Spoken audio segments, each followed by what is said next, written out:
Pour quand les vacances sur Mars? À mon avis, c'est pas pour tout de suite. D'abord parce que c'est difficile d'aller sur Mars.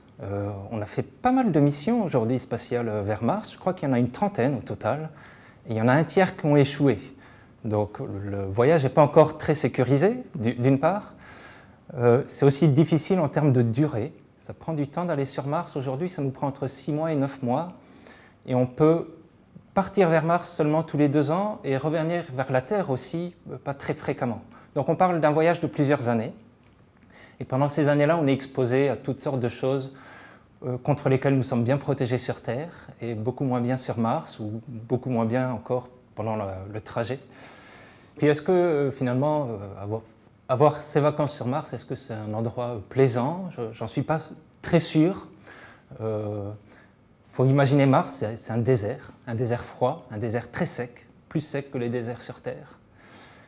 Et donc c'est très dépaysant, c'est sûr, mais en fait, c'est pas l'endroit le plus plaisant.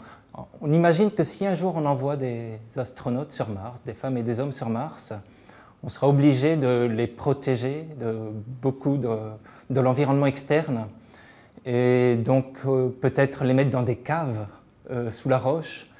Sur la Lune, par exemple, si on devait faire des stations avec des humains sur la Lune pendant longtemps, on imagine aller s'abriter dans des tunnels de lave. Donc, en fait, on fait un grand voyage et puis à la fin, on reste enfermé. C'est un peu dommage. On a d'autres moyens de se rendre sur Mars, des moyens par un robot intermédiaire, par satellite, même déjà avec les yeux. En fait, les hommes observent Mars depuis très longtemps, depuis l'Antiquité. On peut voir Mars à l'œil nu. Et en plus, Mars a ce mouvement un peu particulier que de temps en temps, dans l'année, elle fait demi-tour sur le fond étoilé. Et ça, c'est lié en fait aux orbites respectives de la Terre et de Mars. Et donc, on peut déjà aller sur Mars par le regard. On peut ensuite, avec un télescope, se rapprocher un peu de Mars.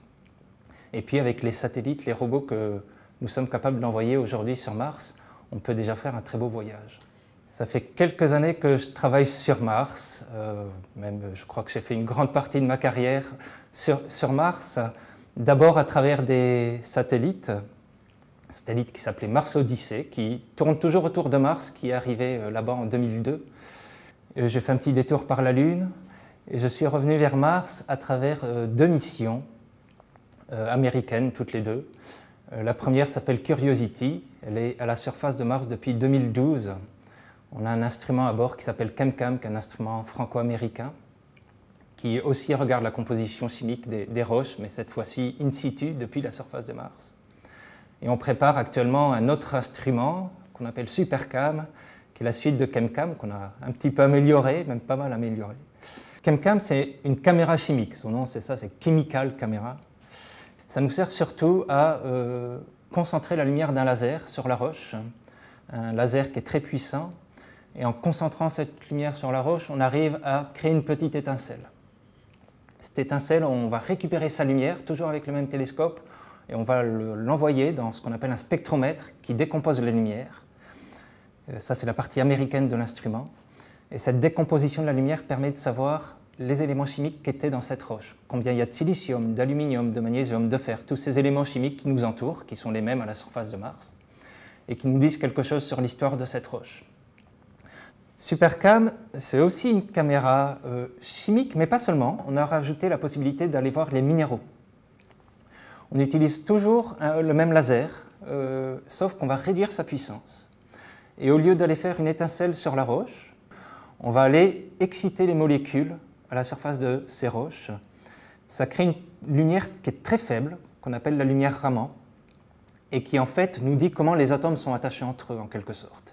Et donc nous donne la structure moléculaire et ce qui nous intéresse en géologie, en fait, nous donne les minéraux qui constituent cette roche. On va être capable de faire la distinction entre un basalte qui est produit soit par les volcans, soit par du magmatisme, et des roches sédimentaires qui se sont formées en accumulant des sédiments, en les transformant et en faisant une roche qui après évolue avec le temps, par exemple, va faire une argile, qui donc a été transformée par l'eau. Et c'est ce qui nous intéresse, c'est de savoir comment ces roches ont été transformées au cours du temps, pour essayer de remonter l'histoire de Mars. Donc SuperCam va faire à la fois la chimie à travers la petite étincelle, le laser rouge, peut transformer ce laser en laser vert pour faire le raman, faire la minéralogie. Et on lui a ajouté une autre voie qui est une voie infrarouge, qui est une autre façon de regarder Mars, qui permet aussi de voir d'autres minéraux et de voir l'hydratation des roches. Et comme le regard ne nous suffit pas, on lui a aussi ajouté un microphone pour écouter Mars. Et en fait, ce qui nous intéresse le plus, c'est d'écouter le claquement du laser sur la roche. Parce que ce bruit que génère le laser en tapant sur la roche nous donne aussi une information sur la roche elle-même, peut-être sur sa dureté ou sur la quantité de poussière qu'il y a dessus, sur sa distance. Curiosity, le robot où on a ChemCam, se trouve dans un très grand cratère d'impact qui s'appelle Gale à la surface de Mars. Il fait 150 km de diamètre. On pense que ce cratère a été rempli de sédiments. Et ce qu'on voit, c'est qu'on découvre des roches sédimentaires, c'est-à-dire effectivement des roches qui sont formées par accumulation de ces sédiments et qui ont été transformées par l'eau. Donc on est capable de dire que dans ce cratère, il y a eu des lacs, mais on a tous les éléments qui nous permettent, des faisceaux d'évidence qui vont tous dans la même direction pour dire qu'effectivement, cette eau était là suffisamment longtemps, était douce, et c'est des critères qu'on utilise pour décréter l'habitabilité. C'est-à-dire savoir si un endroit a été habitable, a pu maintenir la vie, si la vie est apparue à cet endroit-là, la façon dont on imagine la vie, avec ce qu'on connaît sur Terre, le critère principal, c'est qu'il y ait de l'eau. Donc, quand on cherche dans le système solaire, quand on cherche autour d'autres étoiles, des endroits où il y a pu y avoir de l'eau, la première chose qu'on regarde, c'est la distance au Soleil, la distance à l'étoile, parce que c'est une histoire de température. Et il faut avoir la bonne température pour que l'eau puisse être à l'état liquide. On trouve de l'eau à l'état de glace partout dans le système solaire, ça c'est pas un problème. La trouver à l'état liquide, c'est beaucoup plus difficile. À l'état gazeux, un petit peu aussi, un peu partout, mais l'état liquide qui permet les échanges chimiques et donc qui facilite le vivant, c'est plus difficile. Vénus, la Terre, Mars dans le système solaire seraient dans cette zone dite habitable du point de vue de ce critère-là. Il faut pouvoir d'abord qu'elle soit en surface, justement, qu'elle puisse interagir avec les roches, et puis il faut qu'on puisse la maintenir. On ne sait pas comment le vivant apparaît sur une planète, bon, déjà sur la Terre, on ne sait pas si c'est possible ailleurs, mais ce qu'on sait, c'est qu'une fois que la vie apparaît, pour se développer, elle a besoin de beaucoup de temps. Et donc, il ne suffit pas qu'il y ait de l'eau qui apparaisse liquide à un moment à la surface et qu'elle disparaisse au bout d'1 heure, 100 ans, 1000 ans, il faut qu'elle reste là un petit moment. Donc il y a ce critère de durée. Et puis, il y a un critère d'échange, c'est-à-dire que si cette eau elle est complètement enfermée, si elle est souterraine, qu'elle ne peut pas circuler, qu'on ne peut pas échanger des ions avec la roche environnante, et bien pour le vivant, ce n'est pas terrible non plus. Hein. Le vivant, c'est vraiment des interactions, c'est des échanges de matière. Et donc, il faut aussi qu'il y ait ce côté interaction. Et si vraiment on s'intéresse au vivant, il faut pouvoir apporter de l'énergie au vivant. On consomme de l'énergie, et donc il faut qu'il y ait certains éléments chimiques, par exemple, pour les plantes. Il faut que ça peut être le soleil, ça peut être différentes choses, ça peut être des minéraux. Et donc, on pense qu'à cet endroit-là, qu'on appelait Yellowknife Bay pour Curiosity, au fond de ce cratère Gale, on a eu effectivement des éléments chimiques qui pouvaient apporter de l'énergie, de l'eau qui est restée là assez longtemps, à l'état liquide. Et donc, on a décrété qu'effectivement, cet endroit-là, il y a plus de 3 milliards d'années, a pu être habitable.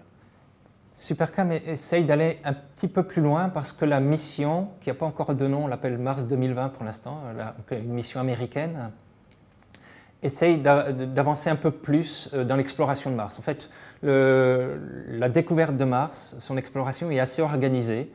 On a fait des observations assez générales au départ, puis petit à petit on se rapproche de la planète. On a étudié l'eau pendant beaucoup d'années parce que c'est lié au vivant. Après on a essayé d'étudier le carbone parce que c'est aussi lié au vivant, mais c'est difficile sur Mars.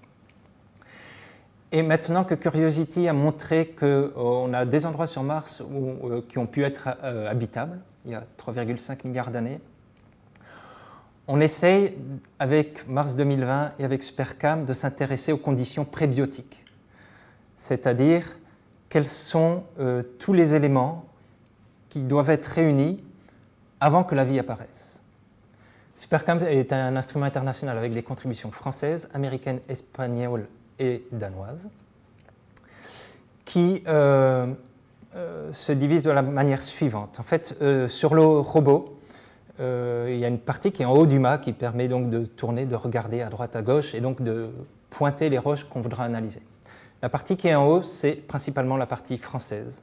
Elle contient un télescope, elle contient un laser très puissant, elle contient une boîte électronique, contient une petite caméra qui permet de faire des photos au passage, et le spectromètre infrarouge.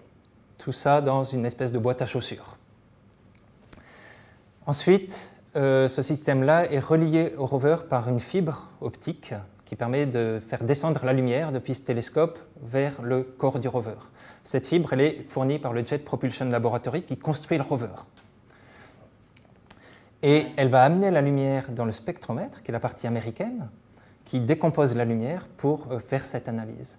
Et qui a aussi l'ordinateur de bord qui pilote l'instrument. Et le tout est complété par des cibles de calibration. Pour pouvoir vérifier nos mesures sur Mars, on a une vingtaine de cibles qui ont été assemblées par les Espagnols, avec aussi la contribution danoise. Et certaines de ces cibles ont été construites en France aussi. Donc on a pris des roches, on les a broyées avec une composition chimique bien précise. Donc on a une cible qui permet de calibrer le phosphore, une autre cible qui permet de calibrer le fer, une cible qui permet de calibrer le titane. Donc pour chaque élément chimique, pour chaque minéraux, on a notre petite cible de référence. Donc la mission où il y aura Supercam pour l'instant est prévue pour une durée de 1 an, 1/4 martien, je crois. Ça fait à peu près 3 années terrestres. On veut faire une année martienne parce que ça permet de voir les différentes saisons martiennes. La mission décolle en juillet 2020, donc dans 1 an, et arrivera en février 2021. Normalement, si tout se passe bien, le 18 février 2021. Est-ce que j'aimerais aller sur Mars? C'est une question difficile. J'y suis un peu déjà, à travers ChemCam et Supercam. Donc quand on arrive au boulot, qu'on découvre un nouveau paysage, c'est toujours superbe. C'est vraiment on se replonge un petit peu à l'époque des grands explorateurs, je trouve.